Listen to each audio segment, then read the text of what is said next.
this so you can share it with your friends after.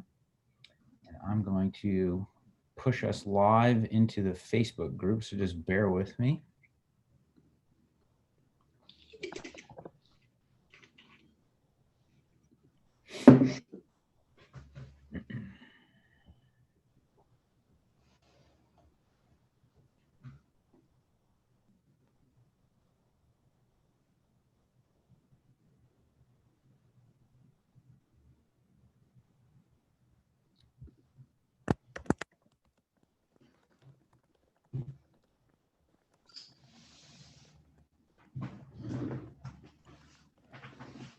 How do you pronounce your last name properly? Pietal. Pietal. Okay. Sort of looks like petal, but it's not.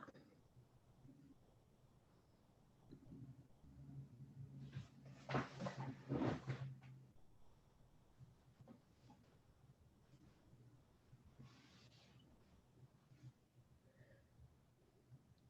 right.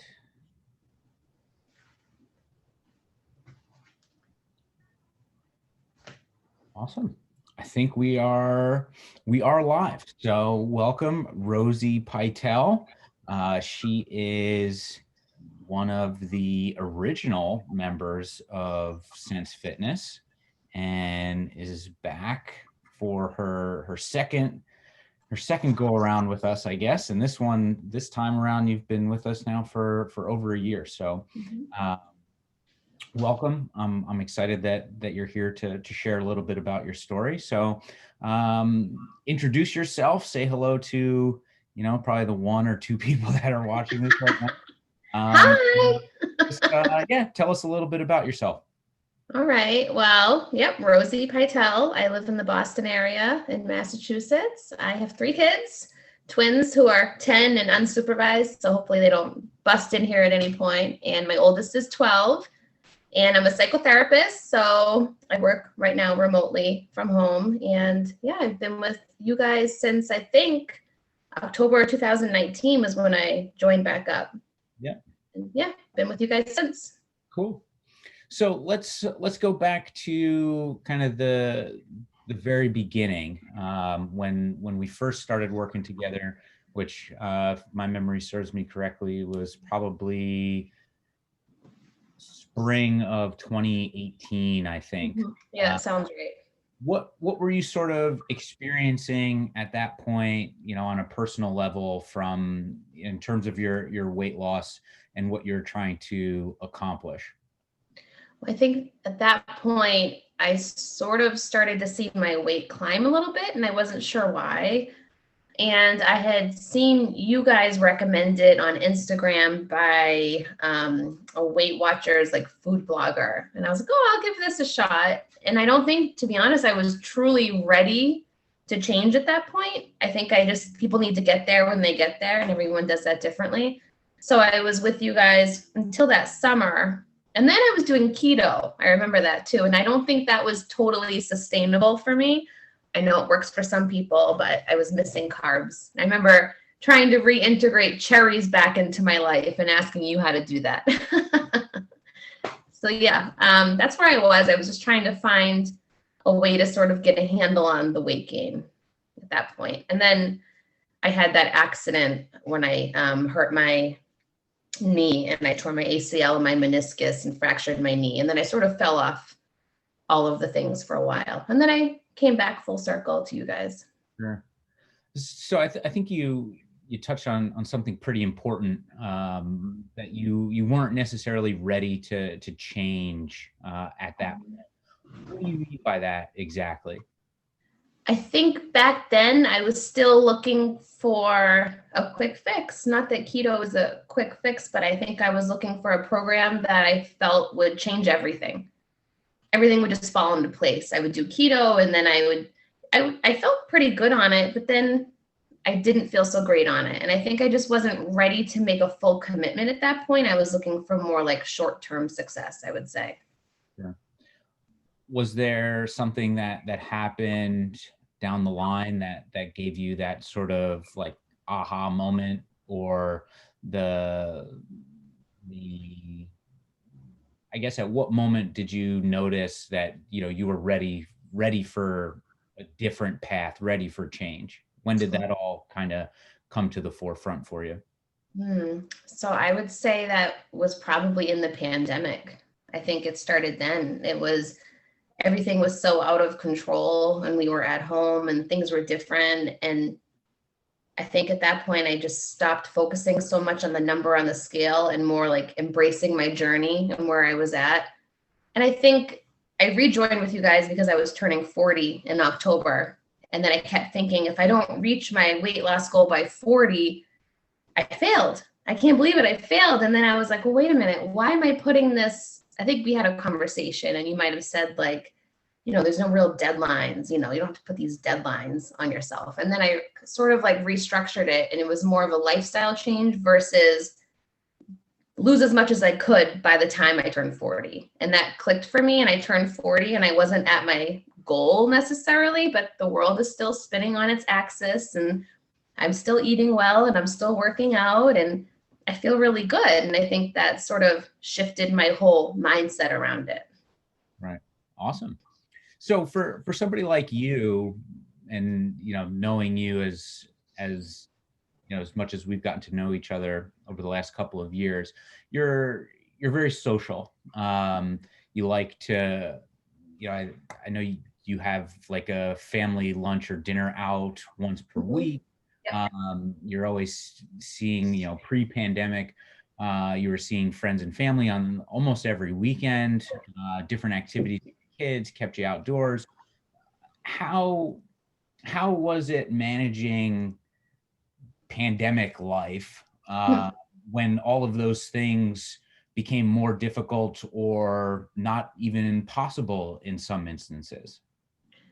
I think we just had to sort of like recreate the wheel, like, okay, we're home, we have each other.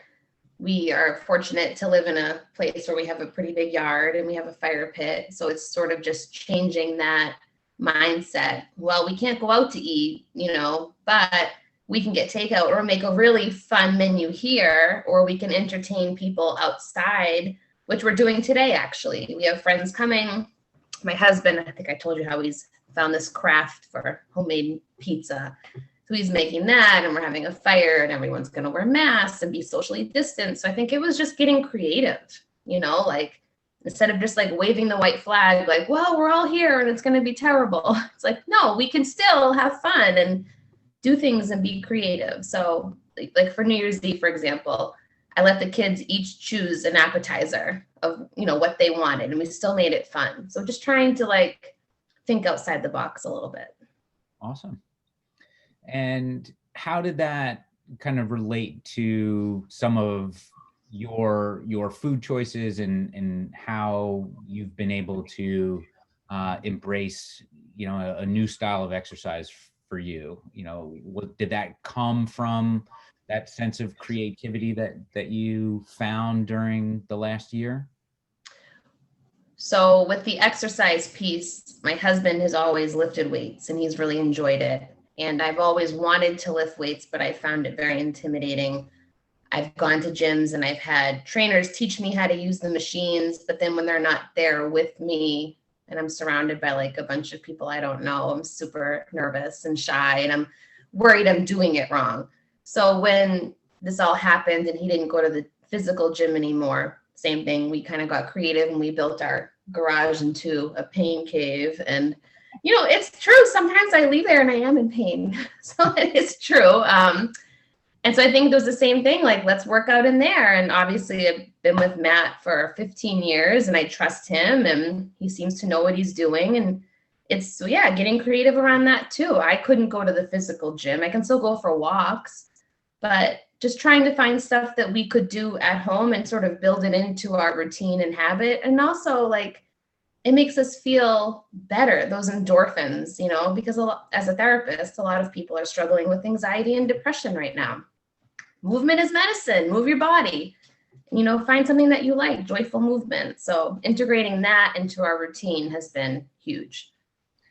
How long did it take you from when you started lifting weights to really start to enjoy it? Was it instantly, or did you kind of dread it for, the first couple of weeks?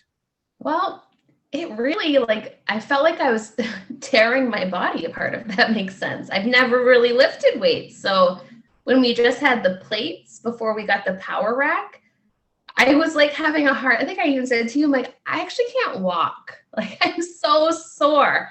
So after that soreness sort of like subsided, it was better. But there are still days that I don't know, like yesterday it was 21 degrees when I was out there. And that's hard to find that motivation. So I would say I started to really like it once I saw my, like, these gains. Oh, like I'm adding more weight and I can do it. And I felt really empowered. And I sort of saw like my body shift. It's not so much on the scale, but it's inches and things fit better.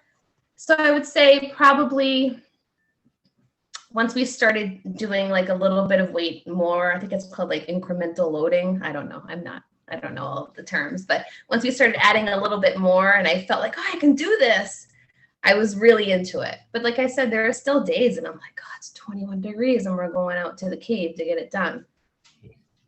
So you mentioned that lifting weights was intimidating. You've used pain cave, power rack, and saying that you leave there sometimes and you can't walk. So, Yeah. but you're smiling while you're saying it, and you've Yeah. embraced it, and you really enjoy it now. You're out there 21 degrees, like it's nothing. So, I think what you said initially is what a lot of people, men and women especially, kind of feel when they want to get into a weightlifting routine. Is very intimidating. People Yeah. at the gym, these like muscle heads, and everybody's hogging all the equipment, and you're kind of unsure yourself, unsure of what to do. So now that you've been doing it consistently for many months, you're seeing the results from it. What would be your best advice to somebody who was you several months ago, kind of unsure of where to begin, because it does seem fairly intimidating? Mhm. So we stick, I mean, you know what I do, I send it to you, but we stick to a very basic workout regimen. It's squats, it's either bench presses or presses, overhead presses. It's deadlifts or barbell rows. And I do hip thrusters. I was doing other things, but then it was hurting my back. So I would say just like start with the basics and just try to figure out, don't rush it. Try to figure out what you can lift. Don't go in there like, trying to lift really super heavy and hurt yourself, because I did that. Go slow, go slow. And then what we do is, if I find like, oh, that was pretty easy, then the next time we'll add like 1.5 pounds on. So just go really slow and take your time, because if you get injured, then you have to wait a couple weeks to get back into it. So I would just say basic and go really slow. Awesome. Yeah. I think a lot of times too, some of that intimidation can come from seeing all of these sort of goofy names for different exercises, seeing Yeah. on Instagram, people like flipping over cars and whatever the heck else is out there. But, I'm always impressed by your ability in your workouts to keep things very simple, Mm-hmm. very, seemingly basic, and just keep repeating those movements, because Mm-hmm. those core movements are what are delivering you the results that you've seen, which is really awesome.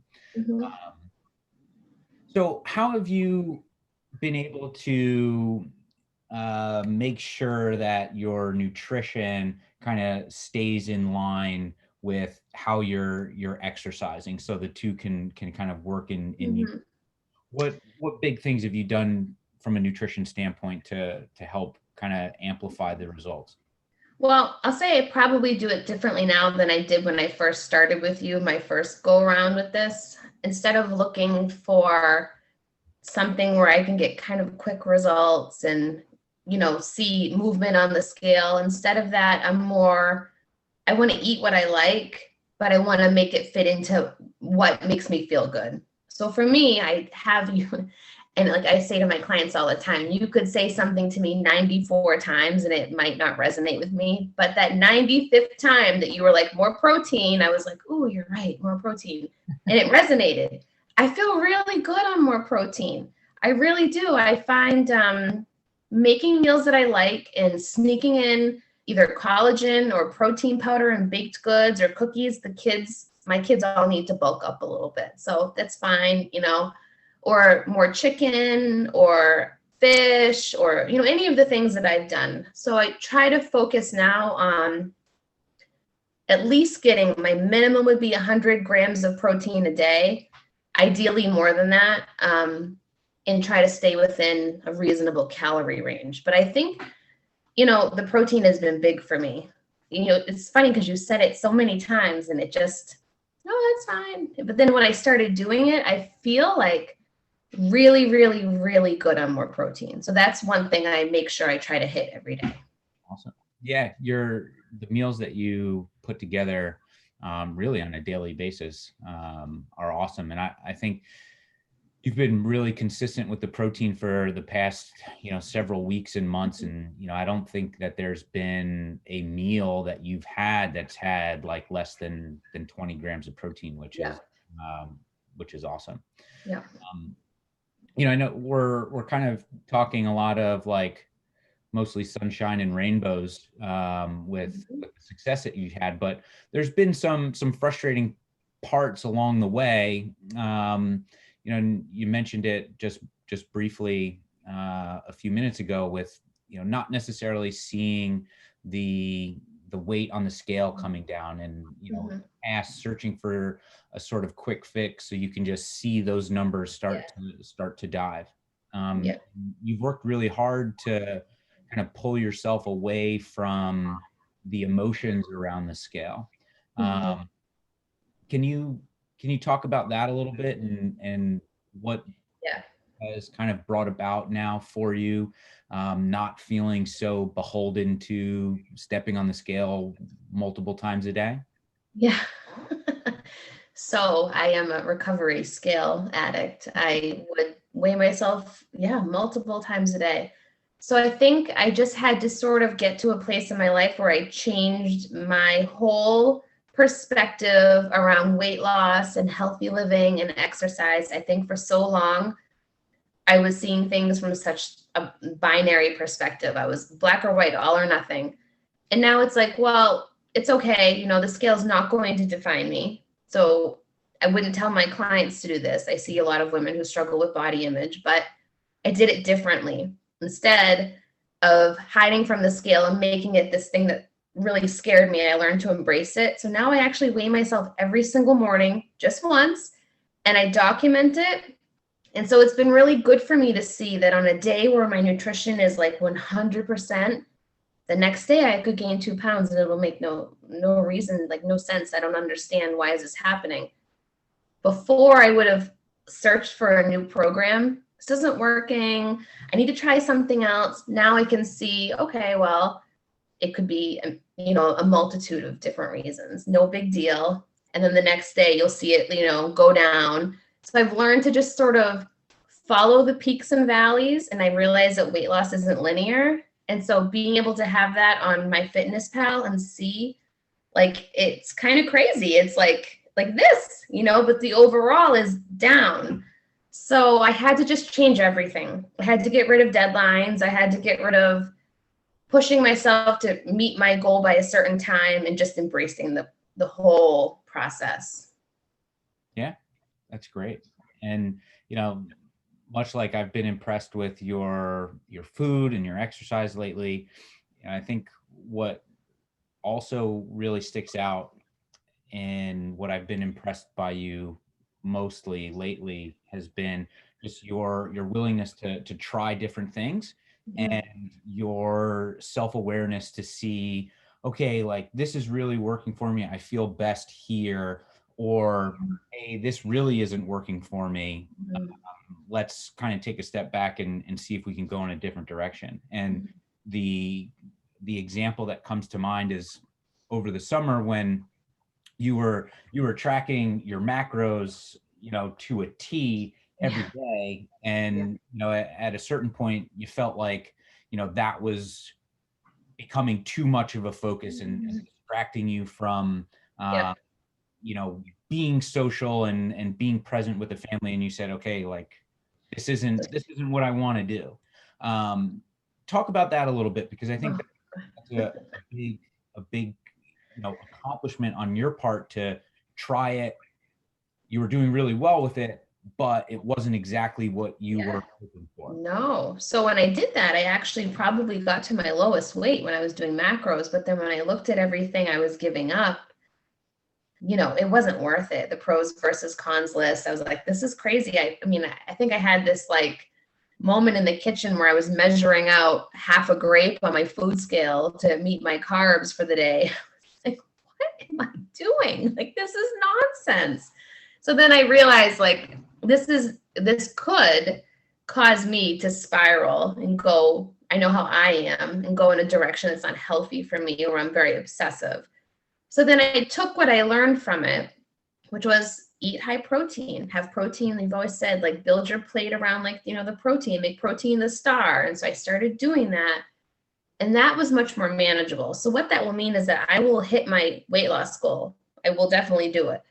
But it won't happen as quickly as maybe it would have on that plan. But I still get to enjoy my life and be with my kids and my husband and all of our amazing family and friends when we can see them, and live our life and enjoy it, because that's what it's supposed to be. It's not supposed to be so rigid, and that just didn't work for me. Yeah. Awesome. Yeah, and I think the ability to kind of realize that and have that self-awareness is huge. It's a huge part of the weight loss and fitness journey that is often overlooked. So kudos to you for being able to spot that. Yes. So what's next? You're eating well, Mhm. getting the protein in, you're lifting weights, you're hitting PRs week over week, getting stronger. What's the continued goal, or what do you have your eyes set on in the future? The continued goal is to stay the course. It's hard in a pandemic in the winter to find the motivation to go into your pain cave and work out when it's freezing cold. But I've learned, and I've said this to you, to not rely on motivation. It just has to be a part of my routine to stay the course. I just want to stay the course. I want to focus on protein and focus on getting into the garage and getting my workouts in, and just keep at it, because I feel really good. I feel really empowered. We went camping over the summer, and my husband had climbed a really big mountain in New Hampshire, and I was by myself. And camping is very physical, especially when you have 3 kids, getting in and out of the van, getting all the food you need, giant, huge, like Tupperware containers. It was like the first time I didn't need him. He wasn't there, and I was like a boss, like moving this stuff, like taking care of everything. That is what I want. I want to be more empowered and strong. That's my goal. And I want to have like a little muscle here. Like I have a little one, but I want it to be bigger. So that Good. It's growing. It's it growing. is growing. Yeah, it is. Well, all these years I've been married to Matt, I'd be like, tell me it looked nice. Now he's like, ooh, I feel your muscle. I'm like, I'll take it. It's fine. Thank you. That's funny. So somebody watching this, feels like they're in the same spot, you were a year ago, a year and a half ago. What's your one or two best pieces of advice for them? I would say just be patient. Like number one, like be patient. Just enjoy the process. Don't put unrealistic goals on yourself. And the one thing that you said to me that really resonated with me is my ability to get right back on track. And in the past, I think, I went to Mexico, was like, came right back. It was like back to reality. I think before I would be like, oh my gosh, I gained 5 pounds in Mexico. What can I do as soon as possible to get this off? Now it's like, that's water weight. I didn't eat like 15 pounds of quesadillas. Like, obviously I'm fine. And just learning, about how weight works and water retention and sodium and all of these things, but be patient and don't give up. That's the only reason I am here today. I didn't give up. I'm still not going to give up. And having that support and accountability through you and Karen, just being like, hey, here's what I ate. And you'll be like, more veggies. And I'll be like, okay. Knowing that there's somebody on the other side of that text is really important. So support, accountability, and patience are the things that have really helped me. Yeah. I think that Mexico trip for you was like a huge breakthrough. I feel like your mindset totally changed when you got back, and just been on an awesome trajectory since then. So congratulations. I'm like super proud of you. It's been a great journey. I really enjoy. My husband was laughing. He's like, you're talking about like weights and who are you? And I never thought you would be doing this. And it's funny because I'm like counting grams of protein. I'm like, this has like 47 grams of protein. And he's like, who are you? I'm like, I don't know. This is the new me. And I'm really into protein. Yeah. So it's good. That's awesome. Anything else you want to add? Well, I mean, I feel like as a therapist, I feel like I should add my little bit about, like I said earlier, like just find something you like, move your body. We'll get through this.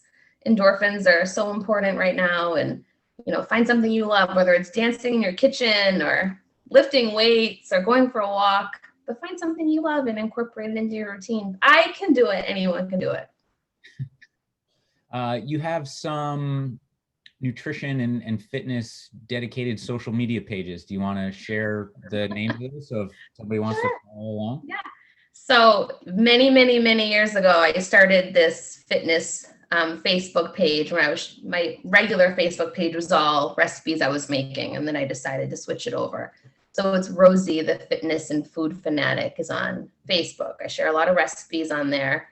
And then on Instagram, it's Rosebud166. It's basically another way of me being accountable to myself and putting it out into the universe that I did my workout and that someone's seeing it. That keeps me on track, which is good for me. Awesome. This was great. Like I said, your success lately has been inspiring, and I feel like a lot of people watching this, when they do, will feel the same. So congratulations. I'm very excited for you, and I'm looking forward to seeing more weight lifting in the gym and you continuing to feel really great about yourself.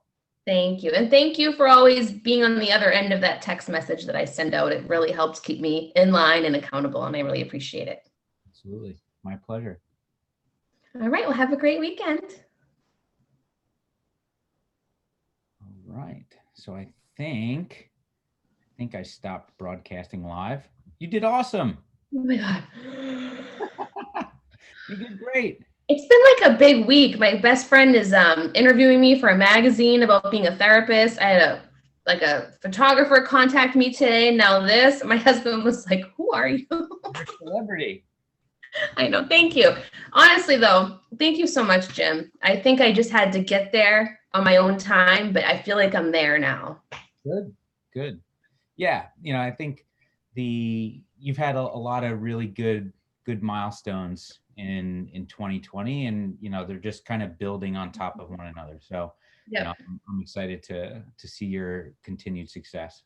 Me too. Well, tomorrow morning we'll be back in the cave, so I'll send you my workout deets. All right. Well, it's always good to see you. You too. All right. Take care. Talk to you later. All right. Bye.